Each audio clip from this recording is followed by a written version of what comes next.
নমস্কাৰ মই জুনুয়ে মহিলাসকলক এটা কথা ক'ব বিচাৰিছো ময়ো এগৰাকী মহিলা কোনেও বেয়া কমেন্ট নকৰিব আমি মহিলাসকলে বা বোৱাৰীসকলে যদি আমি শাহু শহুৰ সকলোকে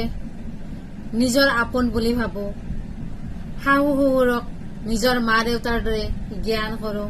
মৰম আদৰ স্নেহ কৰো নিজৰ দেউতা মা বুলি ভাবো তেতিয়াহলে তেখেতসকলেও আমাক নিজৰ ছোৱালীৰ নিচিনা নাভাবিবনে বাৰু ঘৰখন যে কিমান পৰিপূৰ্ণতাৰে ভৰি পৰিব কিমান ধুনীয়া লাগিব ঘৰখন এবাৰ বাৰু ভাবি চাকচোন আমি যেতিয়া শহুৰ শাহুক আমি কেয়াৰ লম